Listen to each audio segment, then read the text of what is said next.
O ministro da Justiça, Anderson Torres, determinou que a Polícia Federal investigue os institutos de pesquisas eleitorais. Já o senador Marcos Duval, do Podemos, apresentou um pedido de abertura de CPI. Os institutos cometeram erros grosseiros nas previsões para as eleições deste primeiro turno.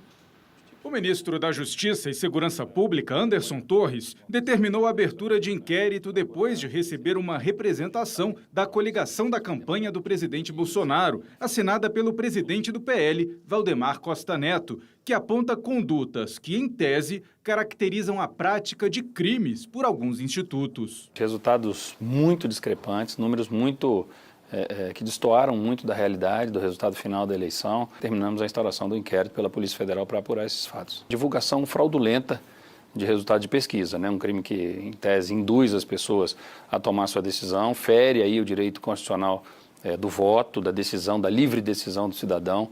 Então, é extremamente importante a apuração para evitar esse tipo de conduta. Se realmente houve, precisa ser investigado e precisa ser punido. No Senado, os sistemas das pesquisas de intenção de voto das principais empresas e institutos dessa área também podem ser alvo de investigação de uma CPI. No pedido, o senador Marcos Duval justifica que a investigação é necessária porque se constatam inaceitáveis desvios de balizamento de preferências e percentuais dos diversos candidatos, mesmo em aferições de véspera dos pleitos. Já escutamos proprietários de instituto dizendo, olha, é a gosto do cliente.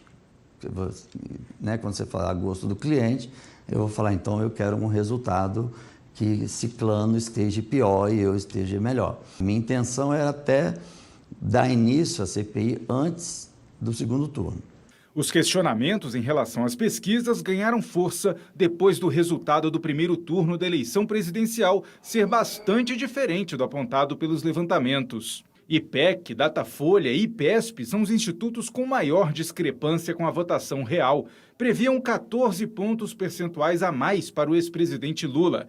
E a diferença nas urnas foi de 5,23 pontos percentuais. Quest, Atlas Intel, Poder Data, Ideia, MDA e Paraná Pesquisas também erraram, principalmente em relação aos votos válidos para Bolsonaro. Previam entre 38% e 41% para o atual presidente, que teve 43,20% nas urnas. Uma das hipóteses levantadas pelos institutos de pesquisa para explicar a diferença é que os candidatos Ciro Gomes, do PDT, e Simone Tebet, do MDB, tiveram uma votação menor do que a prevista. Muitos eleitores desses candidatos teriam migrado para o presidente Jair Bolsonaro como uma espécie de antecipação do segundo turno. Mas muitas das previsões para os governos estaduais e para o Senado também não se confirmaram.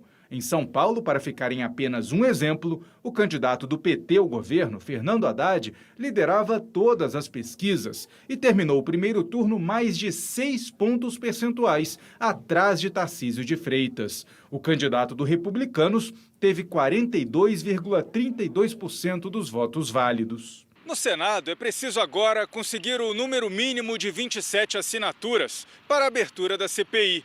Na Câmara, o presidente da Casa, Arthur Lira, apoia a criação de um projeto para regulamentar as pesquisas e punir os institutos que errem muito, fora da margem de erro ou de forma intencional.